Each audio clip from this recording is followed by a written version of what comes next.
오늘 우리에게 주신 하나님의 말씀은 사도행전 13장 1절에서 3절까지 말씀입니다.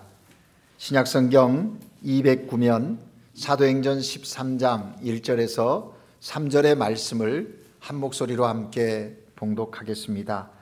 안디옥 교회에 선지자들과 교사들이 있으니 곧 바나바와 니게르라 하는 시므온과 구레네 사람 루기오와 분봉왕 헤롯의 젖동생 마나엔과 및 사울이라. 주를 섬겨 금식할 때 성령이 이르시되 내가 불러 시키는 일을 위하여 바나바와 사울을 따로 세우라 하시니 이에 금식하며 기도하고 두 사람에게 안수하여 보내니라.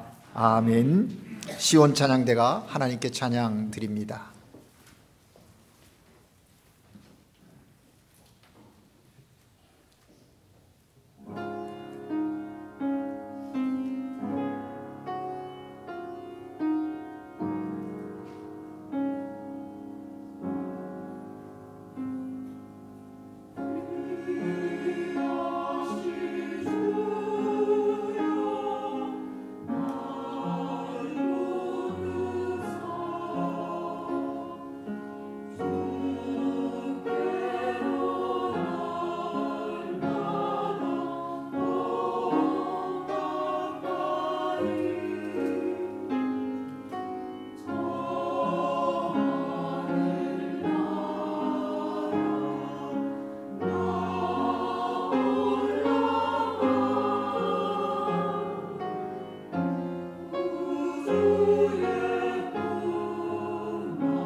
아멘.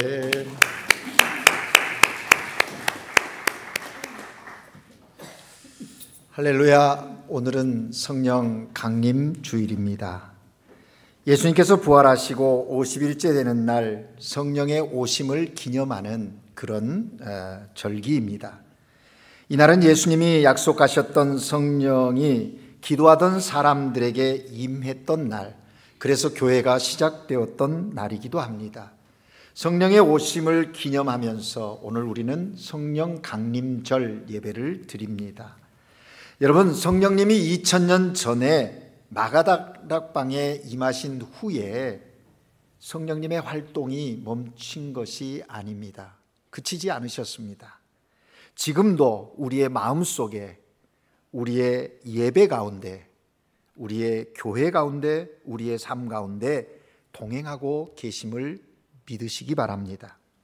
늘 우리와 함께 하시는 성령 하나님과 동행하는 삶이 여러분의 삶에 계속되어짐으로 하나님이 주시는 참된 기쁨과 능력 그리고 평안이 넘치시기를 주의 이름으로 축복합니다. 우리 그리스도인의 삶의 능력은 언제나 성령의 충만함에 있습니다.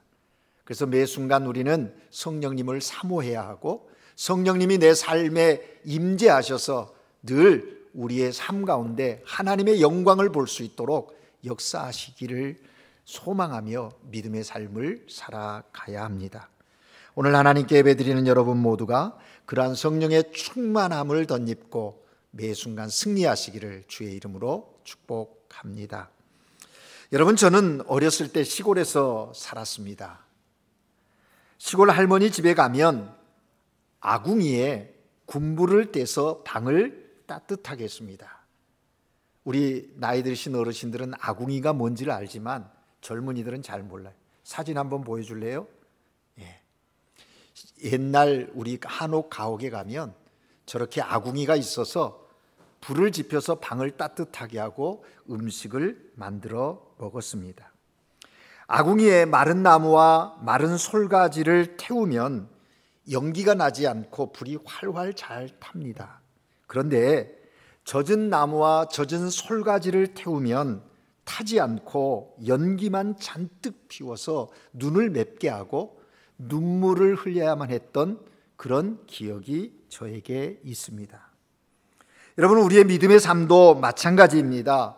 마음의 아궁이에 마른 솔가지와 같은 긍정적인 믿음과 생각을 태우느냐, 아니면 젖은 솔가지와 같은 부정적인 믿음, 생각을 태우느냐에 따라서 삶의 내용이 현격하게 달라진다라 하는 것입니다.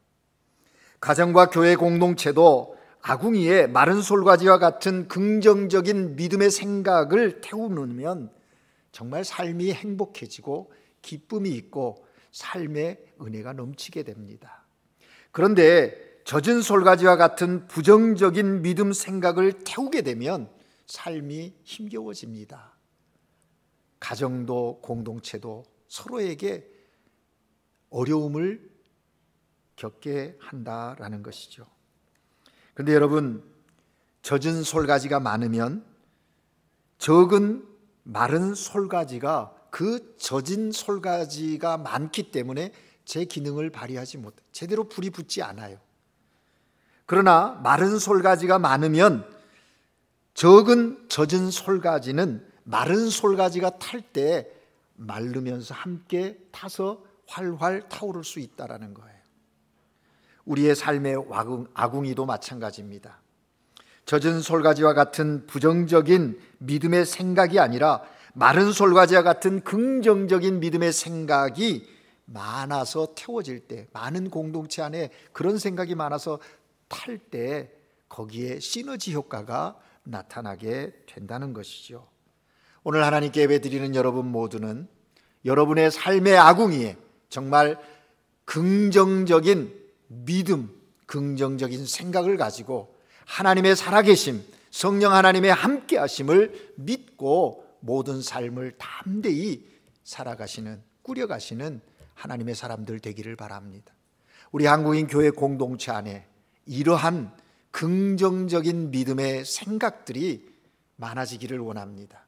그래서 내가 가지고 있는 긍정적인 믿음과 생각으로 인하여서 좀 부정적인 생각을 갖고 있는 사람들도 영향을 받아서 하나님을 경외하면서 삶의 기쁨을 누리는 그런 은혜로운 공동체가 되어지기를 주님의 이름으로 축복합니다. 여러분, 우리는 계속해서 사도행전을 읽고 그 말씀을 묵상하고 있습니다. 사도행전은 성령행전이라고도 이야기합니다.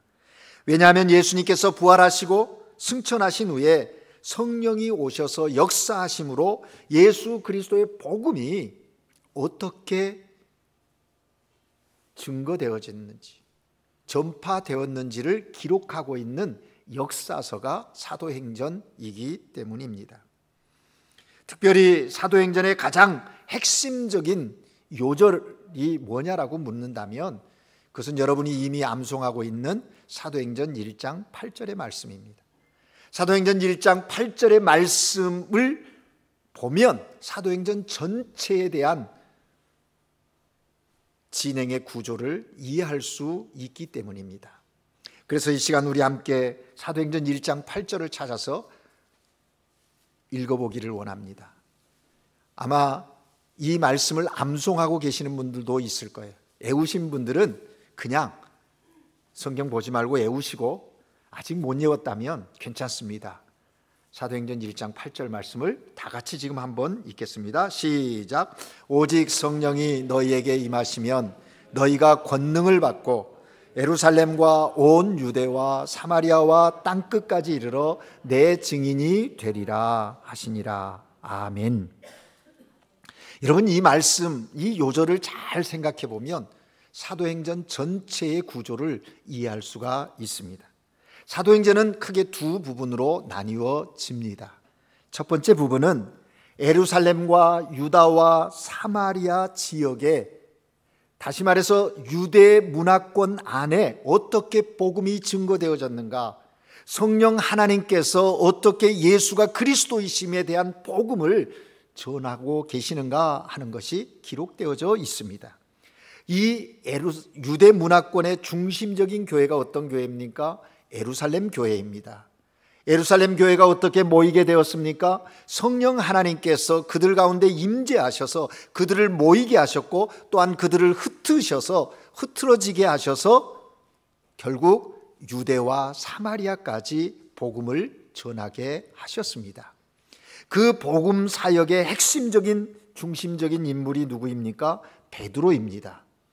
사도행전 1장에서부터 12장까지는 베드로의 그 사역, 예루살렘 교회와 베드로가 어떻게 복음을 성령의 역사하심 속에서 선포했는가 하는 것을 기록하고 있는 것이죠. 두 번째 부분은 땅끝까지로 표현되어져 있는데, 이것은 이방 문화권의 복음이 증거되어진 내용을 기록하고 있는 것입니다. 그 이방 문화권의 복음이 선포되어지는 중심된 교회가 안디옥 교회입니다. 안디옥 교회가 어떻게 모이게 되었습니까? 예루살렘 교회에서 신앙생활하던 사람들이 박해를 받으니까 흩어져서 안디옥이라는 도시까지 가게 되었고, 거기에서 모여 하나님을 예배하는 자발적으로 시작되어진 교회가 안디옥 교회예요. 그 당시 안디옥이라는 도시는 정말 큰 도시였습니다. 로마 제국하에 큰 도시 세 개가 있는데, 로마와 알렉산드리아와 이 안디옥이라고 하는 이 지역입니다. 그 지역이 도시 문화권이라고 하는 것은 굉장히 향락이 발전되어질 수 있는 도시 아니겠습니까? 유혹이 많은 곳입니다. 신앙을 지키기 어려운 곳입니다. 그런데 그곳에서 그들이 모여 하나님을 예배하고 예수가 그리스도이심을 믿고 전하는 그런 신앙 공동체가 되었다는 거예요. 그래서 안디옥에서부터 첫 그리스도인이라는 이름이 불려지게 되었다라고 11장 26절에 증거하고 있는 것을 보게 됩니다. 거기에 핵심적인 사역자가 누구인가? 사도 바울이라는 거죠.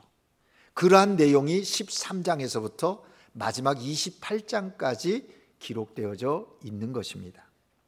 그래서 여러분, 사도행전은 성령 하나님이 그들을 모이게 하셨고 흩어지게 하시는 그 역사에 대한 기록, 그것이 사도행전이다라는 것이죠. 유대 문화권의 중심지인 예루살렘에서 시작하여 이방 문화권의 중심지인 로마까지 복음이 전해지는 그 내용, 성령께서 어떻게 어떤 사람들을 통해서 어떤 공동체를 통해서 어떻게 하나님의 복음, 그리스도의 그 복음이 전해지게 되었는가 하는 것을 기록해 놓고 있다는 것입니다. 그런 관점에서 보면 오늘 사도행전 13장은 굉장한 의미가 있는 장임이 분명합니다. 사도행전 13장은 유대 문화권에서 이방 문화권으로 복음이 넘어가는 그런 터닝 포인트와 같은 전환점의 장이라는 것이죠. 유대 문화권에 복음을 증거하던 예루살렘 교회가 이제 이방 문화권을 대표하는 안디옥 교회에게, 예루살렘 교회를 이끌던 베드로가 앞으로 안디옥 교회를 이끌어갈 바울에게 바톤 터치를 하는 그런 장이 바로 이 사도행전 13장이라 하는 것이죠. 오늘 본문은 성령 하나님께서 모이고 흩어지게 하시는 안디옥 교회에 대한 이야기입니다.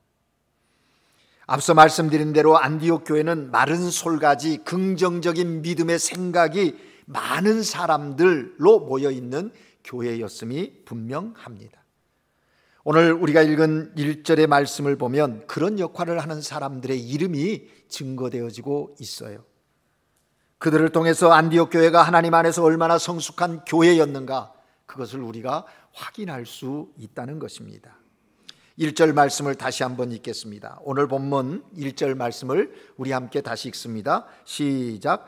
안디옥 교회에 선지자들과 교사들이 있으니 곧 바나바와 니게르라 하는 시므온과 구레네 사람 루기오와 분봉왕 헤롯의 젖동생 마나엔과 및 사울이라. 아멘. 여러분, 사람 이름만 나오는데 이것이 어떻게 안디옥 교회의 특징을 보여준다고 말할 수 있겠느냐라고 궁금해하시는 분이 있을 수 있습니다. 그냥 이런 사람들이 선지자였고 교사였다라는 정도로 읽고 이 본문을 넘어가 버리면 이 본문에서 우리에게 주시고자 하시는 깊이 있는 메시지를 우리가 들을 수가 없다는 것이지요. 그럼 도대체 뭡니까?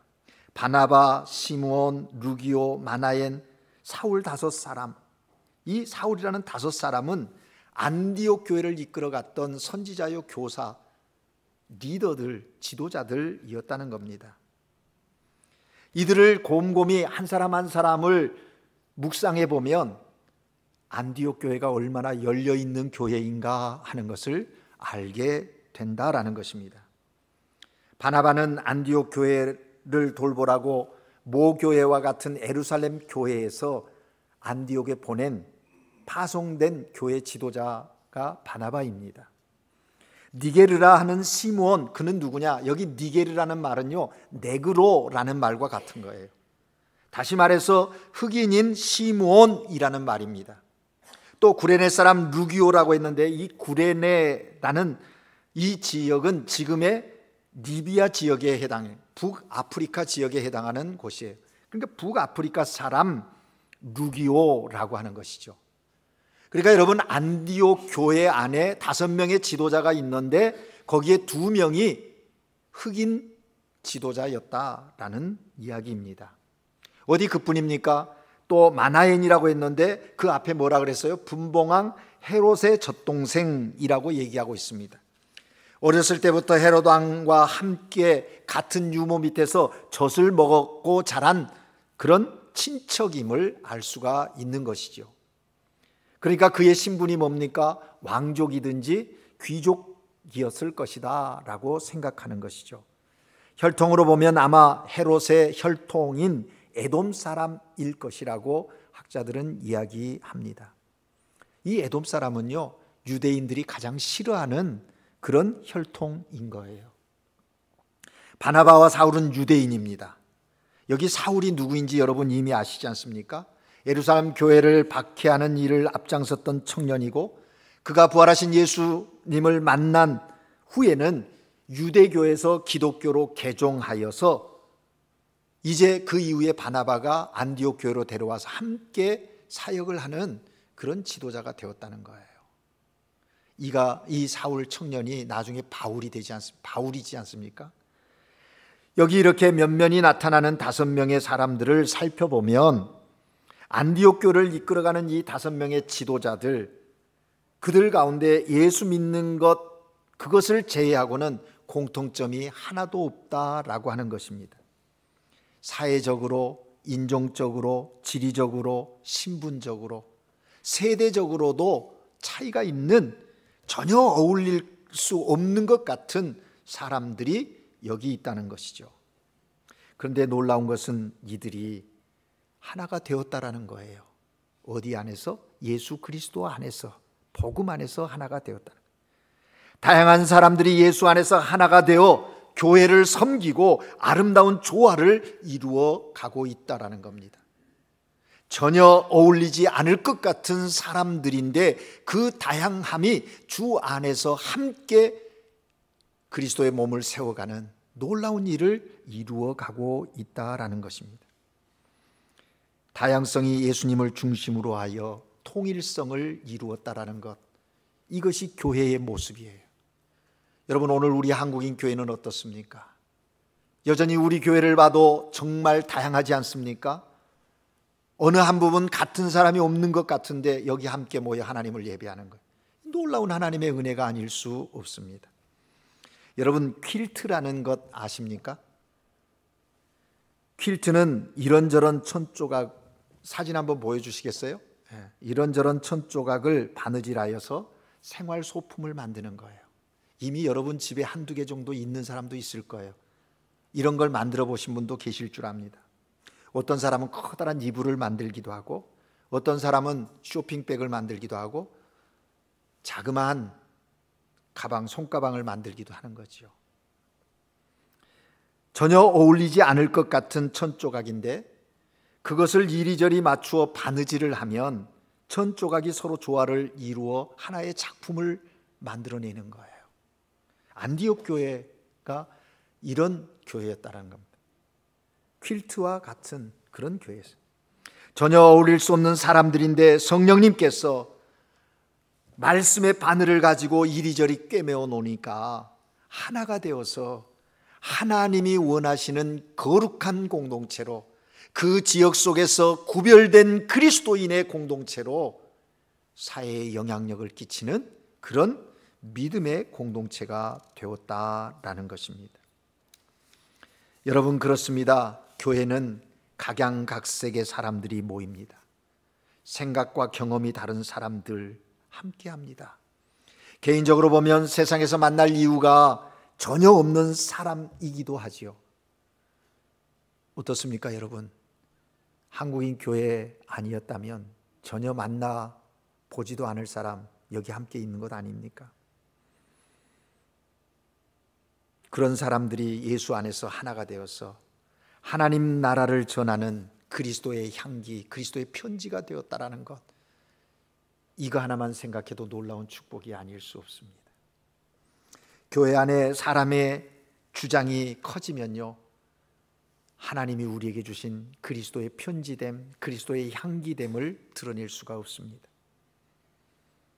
이런 다양함 속에 아름다운 조화를 이루어서 맡겨주신 사명을 감당해야 되는데 그 다양함이 오히려 짐이 되어서 자기 자신을 주장하고 다른 사람을 인정하지 않으려고 들기 시작하면 그 공동체 안에 어려움이 있게 된다는 거예요. 그러면 그런 공동체의 하나님의 능력은 멈춰지게 되는 것입니다. 사람의 주장을 내려놓고 하나님께서 무엇을 원하신지 듣기 위해서 겸손히 하나님 앞에 나아갈 때 그 공동체에 하나님은 역사하시고 동행하시고 그들을 통하여 하나님의 놀라운 역사를 이루어 가신다라는 것입니다. 저는 우리 한국인 교회 모든 성도들이 서로 존중히 여기기를 원합니다. 서로 위로하고 격려하는 그런 믿음의 공동체, 사랑의 공동체 되기를 원합니다.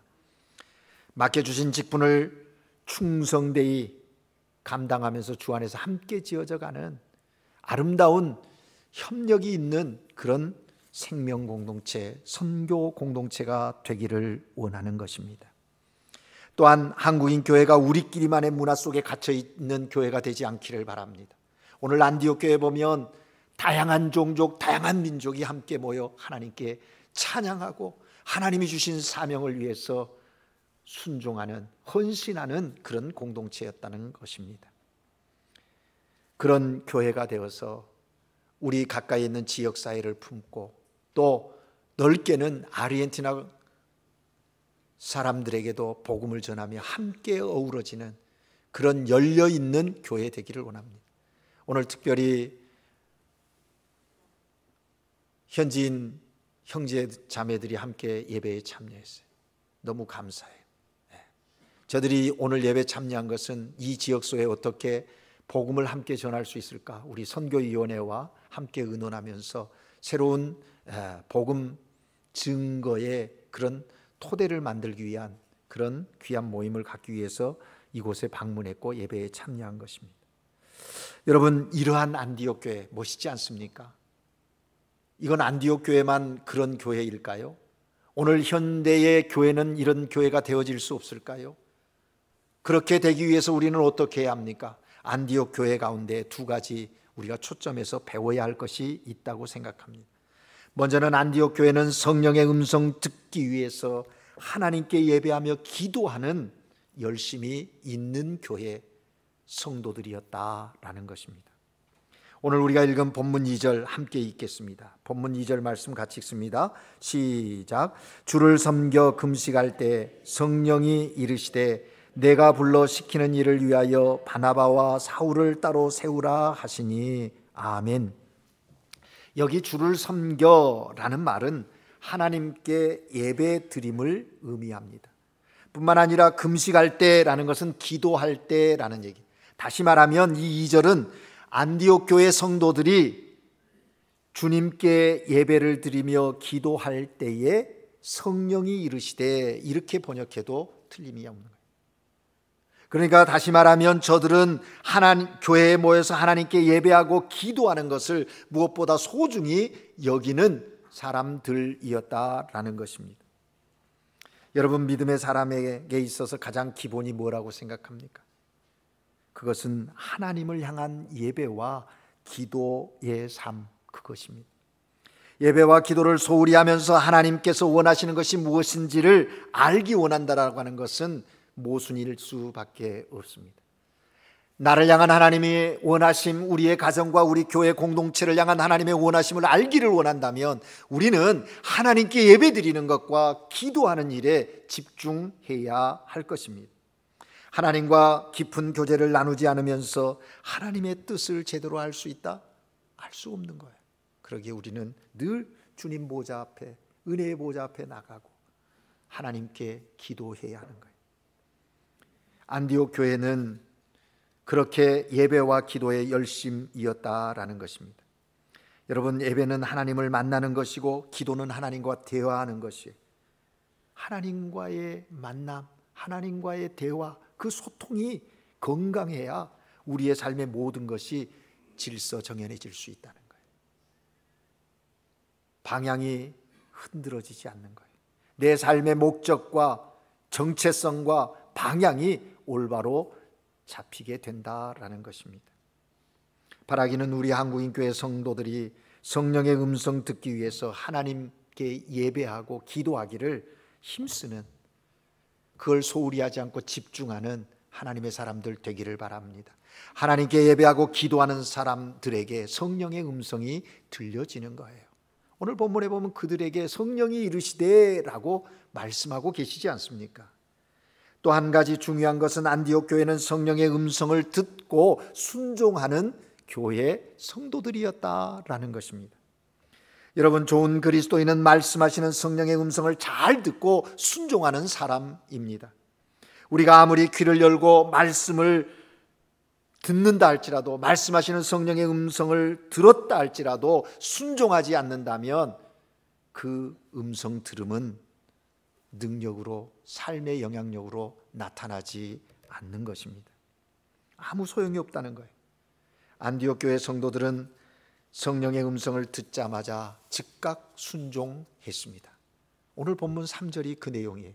우리 3절 같이 읽을까요? 3절을 읽습니다. 시작. 이에 금식하며 기도하고 두 사람에게 안수하여 보내니라. 아멘. 교회는 즉시 바나바와 바울을 안수하여 선교사로, 선교지로 보냈다라고 기록하고 있습니다. 또 놀라운 것은 바나바와 바울이 그렇게 한 것에 대하여 순종했다라는 것도 굉장히 우리에게 도전이 되는 내용입니다. 여러분, 한번 생각해 보십시오. 바나바와 바울은 안디옥 교회를 이끌어가는 기둥과 같은 영적 지도자들이 아닙니까? 바나바와 바울, 그들이 정말 그 지금 안정되고 목회하는 재미가 있는 것 아니겠습니까? 이 말씀을 묵상하면서 저에게 당신 성령이 이재삼 너 다른 데로 가 하면 갈 수 있을까? 안주하고 싶고 지금 여기 머물고 있고 싶은 것 아니겠습니까? 또 교인들은 교인들대로 또 그런 마음이 있지 않겠어요? 아마 이 일로 인해서 안디옥 교회 안에 이런저런 의견이 오고 가면서 갈등과 고민도 있었으리라고 생각해요. 그런 내용은 안 기록되어 있지만 그러니까 빡 알았습니다 하고 바로 실행했는가? 분명히 그 안에 이런 갈등과 고민들도 있었을 거예요. 왜 안디옥 교회 성도들이라고 바나바 목사님, 바울 목사님 모시고 주일마다 설교 듣고 성경 공부하며 축복을 나누면서 그런 은혜로운 생활하는 영적 욕심이 없었겠습니까? 또 사도 바울, 이 바울과 바나바 그들도 어떤 면에서는 그런 면이 충분히 있었을 거라는 거죠. 그런데 중요한 것은 안디옥 교회 교인들은 사람과 환경을 보지 않고 하나님께 예배하며 기도했다라는 거예요. 오늘 본문 3절에도 보면 이에 성령의 음성을 듣고 나서 어떻게 했어요? 이에 그들이 다시금 하나님 앞에 기도하는 거예요. 예배하는 거예요. 정말 하나님의 원하심이 뭔지. 그래서 순종했다라는 것입니다. 하나님께 예배하며 기도하고 문제 있을 때 하나님께 더 집중했던 이 안디옥 교회의 모습들이, 성도들의 모습이 정말 우리에게 도전이 되는 거예요. 여러분, 문제가 발생했을 때 문제를 바라보는 것이 아니라 그 문제를 다스리시고 역사하시는, 문제를 해결하실 수 있는 하나님을 바라보는 것, 이게 얼마나 중요한 영적인 원리인가 하는 것을 여기서 깨닫게 되는 것이죠. 저들은 하나님 중심으로 문제를 풀어가고 있습니다. 그들은 성령의 음성에 순종하여 바나바와 바울을 보내드립니다. 자신들의 욕심을 내려놓고 더 많은 세상의 영혼 구원하는 하나님의 그 넓으신 뜻을, 그 구원의 역사를, 그래서 세상을 변화시키고자 하는 하나님의 계획을 깨닫고 거기에 순종하고 있다라는 것입니다. 그렇게 해서 초대 안디옥 교회는 이방 선교의 본거지가 되어지는, 그렇게 바나바와 사울을 보내놓고 이 안디옥 교회 성도들은 최선을 다해서 그들의 선교를 후원하고 기도하는 그런 아름다운 모습이 거기에 펼쳐지고 있다라는 것입니다. 그렇습니다. 선교 사역은 온 교회가 함께하는 사역입니다. 성령의 음성에 순종하며 선교할 때 하나님의 큰 역사가, 영혼 구원하는 놀라운 역사가 이루어지게 된다는 거예요. 그렇습니다. 여러분, 진정 성령의 음성을 들은 사람은요, 하나님의 뜻에 순종하는 사람입니다. 예수님을 믿는 사람들의 모임인 교회의 주인은 성령 하나님이세요. 교회의 주인이신 성령 하나님을 믿는 사람들은 그 하나님의 말씀에, 성령님의 음성에 즉각 순종하는 거예요. 왜요? 성령 하나님께서 모이게 하시고 흩어지게 하셔서 복음의 확장성을 이루어가는 주체이시기 때문에 그렇습니다. 그러므로 우리는 성령 하나님의 그 영적인 민감함이 우리 가운데 있어야 합니다. 주의 음성을 들을 뿐만 아니라 들은 음성을 순종하는 그런 순종의 삶이 있어야 하는 거예요. 오늘도 그 성령 하나님께서 우리를 이 공동체 안에 모이게 하시고 또 흩어지게 하시는 거예요. 무엇을 위해서? 복음 증거를 위해서. 여러분, 성령 강림 주일에 이 하나님의 놀라운 섭리를 깨닫고 우리 가운데 성령 충만을 구해야 하는 거예요. 성령이여 내 안에 충만히 임하시옵소서. 성령의 오심을 통해서 성령이 부여하신 그 사명 감당하기 위하여 매 순간을 살아가는 여러분의 삶 되기를 바라요. 여러분의 삶의 자리가 바로 그것을 위한 자리임을 인정하십시다. 이렇게 공동체로 하나님께 예배하게 하신 하나님의 놀라운 뜻도 거기에 있음을 우리가 함께 고백하면서 이제 우리 한국인교회를 통해서 복음을 확장시켜갈 하나님의 놀라운 계획을 순종하며 나아가는 그러한 선교 공동체, 성령 공동체 되기를 주님의 이름으로 축복합니다. 기도하겠습니다. 사랑의 하나님 아버지, 성령 강림 주일 주님 앞에 겸손히 섭니다. 초대 안디옥 교회가 하나님의 은혜 아래서 성령이 충만하여 매 순간 성령의 음성을 듣고 순종하였던 것처럼 우리 한국인교회 모든 성도들도 각자의 삶의 자리에서 하나님의 뜻이 무엇인지 깨닫고 그 음성 들은 대로 순종할 수 있는 믿음을 허락해 주시옵소서. 그래서 우리의 삶이 하나님께 드려지는 예배가 되게 하시고 우리의 삶을 통해서 예수를 그리스도라고 고백하는 사람들이 우리 곁에 있어질 수 있도록, 그래서 함께 하나님을 예배할 수 있도록 은총을 베풀어 주시옵소서. 이번 한 주간 그렇게 살아갈 수 있도록 우리 가운데 성령님 충만히 역사하여 주시옵소서. 예수 그리스도 이름으로 기도합니다. 아멘.